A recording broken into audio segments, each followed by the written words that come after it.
ನಮಸ್ಕಾರ, welcome back to my YouTube channel Nisarga speaks. Name change ಮಾಡಿದ್ದೀನಿ because ತುಂಬ ಜನ ಹೇಳ್ತಿರೋ ನಿಸರ್ಗ ಗೌಡ ಅಂತ ತುಂಬ ಇದೆ. ನಮ್ಮ ಹೆಸರನ್ನು ಹುಡ್ಕೋದಕ್ಕೆ ತುಂಬ ಕಷ್ಟ ಆಗ್ತಿದೆ ಅಂತ. So it's titled as Nisarga speaks. You can follow me on Instagram, the curly girly ಅಂತ ಇರುತ್ತೆ. And today's topic is about ರೀಸೆಂಟಾಗಿ ಒಂದು ರಿಯಲೈಸೇಷನ್ ಮಾಡಿಕೊಂಡೆ ನಾನು, ಅದ್ರ ಬಗ್ಗೆ ಹೇಳೋಣ ಅಂತ ಬಂದೆ. ಲಾಸ್ಟ್ ವೀಕ್ ನಾನು ಗೋವಾ ಟ್ರಿಪ್ ಹೋಗಿದ್ದೆ. 1 ವೀಕ್ ಗೋವಾ ಟ್ರಿಪ್ ಆಯಿತು. ಬಟ್ ನಾನು ಪ್ಲ್ಯಾನ್ ಮಾಡಿದ್ದು 3 nights 4 days ಅಂತ. ಬಟ್ ಕೆಲವು ಕಾರಣಗಳಿಂದ ನಾನು ಎಕ್ಸ್ಟೆಂಡ್ ಮಾಡಬೇಕಾಯಿತು. ಸೊ 1 whole week ನಾನು ಗೋವಾ ಟ್ರಿಪ್ಪಲ್ಲಿದ್ದೆ. ನಾನು ವೆಕೇಷನ್ ಪ್ಲ್ಯಾನ್ ಮಾಡಿದಾಗ, ಟಿಕೆಟ್ಸ್ ಎಲ್ಲ ಬುಕ್ ಮಾಡಿದಾಗ, ಸ್ಟೇ ಬುಕ್ ಮಾಡಿದಾಗ ನನಗೆ ಸ್ವಲ್ಪ ಆಪರ್ಚುನಿಟೀಸ್ ಬಂದಿದ್ದಕ್ಕೆ ನಾನು ನೋ ಅಂತ ಹೇಳಬೇಕಾಯಿತು. Since I work as freelancer, MC, TV anchor, influencer ಎಲ್ಲ. ಸೊ ನನಗೆ ಪ್ರಾಪರ್ ಸ್ಕೆಡ್ಯೂಲ್ ಅಂತ ಇರೋದಿಲ್ಲ. ನನ್ನ ಕೆಲಸ ಇಂಥದ್ದೇ ಅಂತ ಹೇಳೋಕ್ಕಾಗಲ್ಲ, ಇಂಥ ಟೈಮ್ಗೆ ಅಂತ ಹೇಳೋಕ್ಕಾಗಲ್ಲ.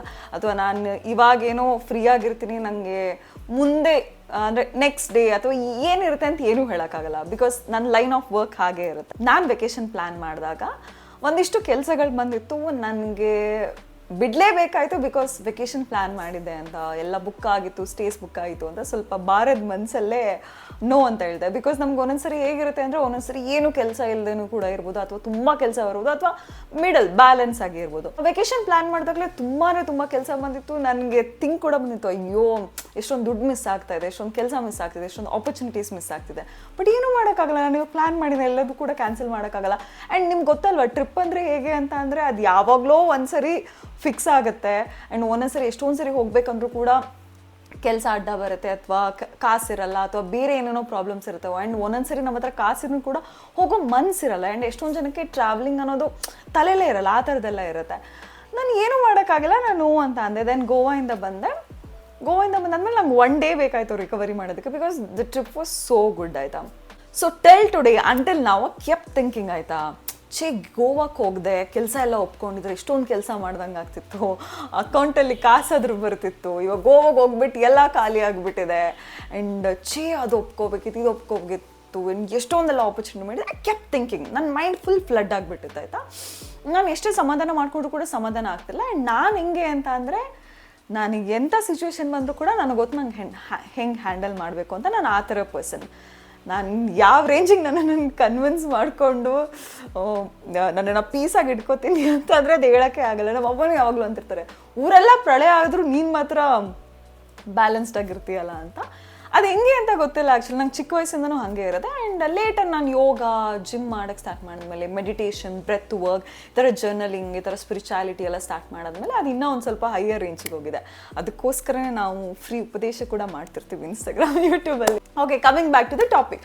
ಏನು ಮಾಡಿದ್ರು ಸರಿ ಆಗ್ತಿಲ್ಲ. ನಾನು ಜರ್ನಲಿಗೆ ಬಂದರೆ ಸರಿ ಆಗ್ತಿಲ್ಲ. ನಾನು ಏನೇನೋ ಮೂವೀಸ್ ನೋಡುವಾಗೆಲ್ಲ ಮಧ್ಯೆ ಅದೇ ಥಾಟ್ಸ್ ಬರೋದು. ನಾನು ಪಾಸ್ ಮಾಡ್ತಿದ್ದೆ, ಎಷ್ಟು ಹೇಳ್ಕೊಂಡ್ರು ಕೂಡ ಸರಿ ಆಗ್ತಿಲ್ಲ. ಆ್ಯಂಡ್ ದೇವ್ರ ಹತ್ರ ಹೇಳ್ಕೊಳ್ತಿದ್ದೆ. ನಂಗೆ ಈ ಥರ ಫೀಲ್ ಆಗ್ತಿದೆ. ಬಿಕಾಸ್ ದೇವ್ರ ಮೈ ಬೆಸ್ಟ್ ಫ್ರೆಂಡ್ ಆಯ್ತಾ. ನಂಗೆ ಏನೇ ಆದರೂ ಕೂಡ ನಾನು ಓಪನ್ ಆಗಿ ನನ್ನ ಹತ್ರ ಮಾತಾಡ್ಕೋತೀನಿ, ಇಲ್ಲ ದೇವ್ರ ಹತ್ರ ಮಾತಾಡ್ಕೊಳ್ತೀನಿ. ಫ್ರೆಂಡ್ಸು, ಅಪ್ಪ ಅಮ್ಮನ ಹತ್ರ ಎಲ್ಲ ಮಾತಾಡೋ ವೆರಿ ಕಮ್ಮಿ. ತುಂಬ ಕುತ್ತಿಗೆ ಲೆವೆಲಿಗೆ ಬಂತು ಅಂದರೆ ಹೇಳ್ಕೊತೀನಿ. ಸೊ ಏನು ಮಾಡ್ರು ಸರಿನೇ ಆಗ್ತಿಲ್ಲ, ಮನ್ಸು ಸರಿ ಆಗ್ತಿಲ್ಲ, ಹೋಗಬೇಕಿತ್ತು ಅಂತ.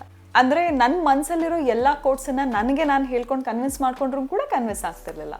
And after so much turmoil I thought ಆಯಿತಾ, ಜೀವನ ಹೇಗೆ ಅಂತ ಅಂದರೆ, ಇವಾಗ ನಾನು ಯಾವ ಟೈಮಿಗೆ ಬೇಕಾದ್ರೆ ಸಕ್ಸಸ್ಫುಲ್ ಆಗ್ಬೋದು, ಯಾವ ಟೈಮಿಗೆ ಬೇಕಾದ್ರೆ ನಾನು ಕೆಲಸ ಮಾಡ್ಬೋದು, ಯಾವುದೇ ಏಜಲ್ಲಿ ಕೂಡ ನಾನು ಕೆಲಸ ಮಾಡ್ಬೋದು, ಎಷ್ಟು ಬೇಕಾದ್ರೂ ದುಡ್ಡು ನಾನು ದುಡಿಬೋದು, ಆ್ಯಂಡ್ ಯಾವ ಥರ ಬೇಕಾದ್ರೂ ಲೈಫ್ ಲೀಡ್ ಮಾಡ್ಬೋದು. ಬಟ್ ಈ ಏಜ್, ಈ 2025 ಆ್ಯಂಡ್ ಈ ಜುಲೈದು ಲಾಸ್ಟ್ 2 week ನನಗೆ ಮತ್ತೆ ಬರೋಕ್ಕೆ ಸಾಧ್ಯನೇ ಇಲ್ಲ ಲೈಫಲ್ಲಿ. ಆ್ಯಂಡ್ ನಾನು ಮತ್ತೆ ಗೋವಾಗೆ ಹೋಗೋಕ್ಕಾಗಲ್ಲ. ಆ್ಯಂಡ್ ಇಷ್ಟು ಯಂಗಾಗಿರೋಕ್ಕೆ ನಾನು ಸಾಧ್ಯನೇ ಇಲ್ಲ. ಆ ಒಂದು ಥಾಟ್ ನನ್ನಲ್ಲಿ ಎಷ್ಟೊಂದು ಬದಲಾವಣೆ ಮಾಡ್ತು ಅಂದರೆ, ಇವಾಗ 10 minutes ಬಂತು ನನಗೆ. ಇಟ್ಸ್ ಲೈಕ್ ಅದೇ ಇವಾಗ ನಾನು ಯಾವ ಥರ ಬೇಕಾದ್ರೆ ಕೆಲಸನ ಮತ್ತೆ ಮಾಡ್ಬೋದು ಅಲ್ವಾ.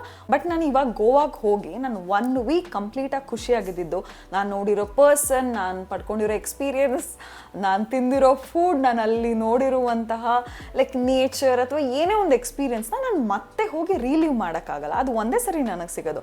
ಬಟ್ ನಾನು ಕೆಲಸಗಳನ್ನು ನಾನು ಯಾವ ಡೇ ಬೇಕಾದ್ರೆ ಮಾಡ್ಬೋದು, ಎಷ್ಟು ಬೇಕಾದ್ರೆ ಮಾಡ್ಬೋದು, ಮುಂದೆ ಲೈಫ್ ಲಾಂಗ್ ಕೂಡ ಮಾಡ್ತಾ ಇರ್ಬೋದು. I mean something can wait ಅಲ್ವಾ.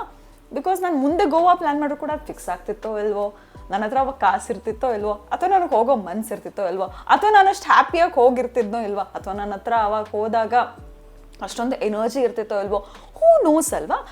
ಸೊ ಸಮ್ಟೈಮ್ಸ್ ನಿಮ್ಮ ಲೈಫಲ್ಲಿ ಏನಾದರೂ ವರ್ಕೌಟ್ ಆಗಿಲ್ಲದೆ ಇರೋದೆ ಮೇ ಬಿ ವರ್ಕೌಟ್ ಆಗಿರುತ್ತೆ ಅನ್ಸುತ್ತೆ, ಬಟ್ ನಮ್ಗೆ ಆ ಟೈಮ್ಗೆ ಗೊತ್ತಾಗಿರಲ್ಲ. ಆ್ಯಂಡ್ ಹೇಳ್ತಾರಲ್ವಾ, ನೀವು ಏನನ್ನು ಕೂಡ ಕಳ್ಕೊಂಡಿಲ್ಲ ಅಥವಾ ನೀವು ಏನನ್ನು ಕೂಡ ಪಡ್ಕೊಳ್ಳೋಕ್ಕೆ ನೀವು ಚೇಸ್ ಮಾಡಬೇಕಾಗಿಲ್ಲ.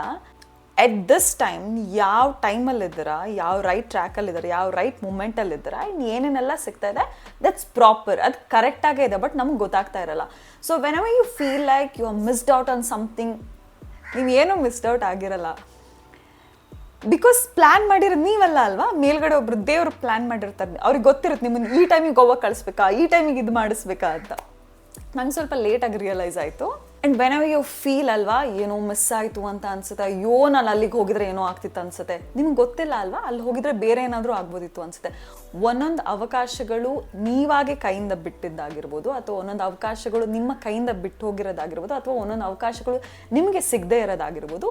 ಮೇ ಬಿ ಅವೆಲ್ಲವೂ ಕೂಡ ನಿಮ್ಮನ್ನು ಪ್ರೊಟೆಕ್ಟ್ ಮಾಡ್ತಿದ್ದಾವೆ ಅನ್ಸುತ್ತೆ ಯಾವುದೋ ಒಂದಕ್ಕೆ. ಮೇ ಬಿ ದೇವ್ರಿಗೆ ಅನಿಸ್ತೈತೇನೋ, ನೀನು ಗೋವಾಕ್ಕೆ ಹೋಗಿ ಬಂದರೆ ಇನ್ನೂ ಖುಷಿಯಾಗಿರ್ತೀಯ, ನೀನು ಗೋವಾಕ್ಕೆ ಹೋಗಿ ಬಂದರೆ ಇನ್ನೂ ಹೀಲ್ ಆಗ್ತೀಯ, ಗೋವಾಕ್ಕೆ ಹೋಗಿ ಬಂದರೆ ಇನ್ನೂ ಖುಷಿಯಾಗಿ ಮತ್ತೆ ಜೀವನ ಮಾಡೋದಕ್ಕೆ ಎನರ್ಜಿ ಬರುತ್ತೆ ಅಂತ.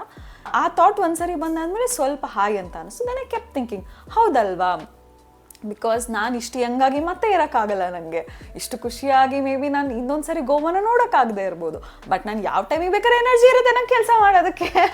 ಬಿಕಾಸ್ ಆ ಕೆಲಸ ಚೂಸ್ ಮಾಡಿರೋದು ನಾನಲ್ವ, ಯಾರು ನಂಗೆ ಹೇಳಿದ ಕುತ್ತೆ ಇಟ್ಕೊಂಡು ನೀನು ಇದನ್ನೇ ಮಾಡಬೇಕು ಅಂತ. So I chose that. And sometimes ಎಷ್ಟೇ ನಿಮ್ಮ ಮನಸ್ಸು ಕನ್ವಿನ್ಸ್ ಆಗ್ತಿಲ್ಲ ಅಂದರೂ ಕೂಡ ಬಿಟ್ಟುಬಿಡಿ, ಅದನ್ನು ಅದ್ರ ಪಾಡಿಗೆ ಬಿಟ್ಬಿಡಿ. ಅದಾಗದೇ ಆಗಲಿ, ನೀವು ಎಷ್ಟು ಕನ್ವಿನ್ಸ್ ಮಾಡ್ರು, ದೇವ್ರ ಹತ್ರ ಹೇಳಿದ್ರು, ಎಷ್ಟು ಜರ್ನಲಿಂಗ್ ಮಾಡ್ರು, ಎಂಥ ಮೋಟಿವೇಶನ್ ವೀಡಿಯೋ ಮಾಡಿದ್ರು ಕೂಡ ಅದು ಕನ್ವಿನ್ಸ್ ಆಗ್ತಿಲ್ಲ ಅಂದರೆ ಜಸ್ಟ್ ಲೀವ್ ಇಟ್. ಅದು ಹೇಳ್ತಾರಲ್ಲ, it's okay to not be okay. Every time ಕೂಡ ನಾವು ಅದೇ ಎನರ್ಜಿಯಲ್ಲಿ ಇರೋಕ್ಕಾಗಲ್ಲ. ಅಟ್ ಎವ್ರಿ ಟೈಮ್ ನಮಗೆ ಸೊಲ್ಯೂಷನ್ ಸಿಗಬೇಕು ಅಂತಿಲ್ಲ. ಆ್ಯಂಡ್ ಎವ್ರಿ ಟೈಮ್ ಒಂದು ಸಿಚುವೇಶನ್ನ ನಾರ್ಮಲಾಗೆ ಹ್ಯಾಂಡಲ್ ಮಾಡಬೇಕು ಅಂತ ಇಲ್ಲ. ಸೊ ಈ ಟ್ರಿಪ್ಪಿಂದ ಆ್ಯಂಡ್ ಇದರ ಎಕ್ಸ್ಪೀರಿಯನ್ಸಿಂದ ಇದು ನಾನು ಕಲ್ತಿದ್ದು. I hope this helps. ನೀವು ಯಾವಾಗಾದರೂ ಈ ಥರ ಎಮೋಷ್ನಲ್ ಟರ್ಮಾಯ್ಲಲ್ಲಿದ್ದರೆ, ಅಥವಾ if you have felt the same or similar situation, I hope this video helps. Thank you so much for listening, and thank you so much for watching this video. You can follow me on Instagram @thecurlygirly, and nimge ee video ishta agidre like ಮಾಡಿ, share ಮಾಡಿ, subscribe ಮಾಡಿ. I'll meet you in the next video. Bye bye.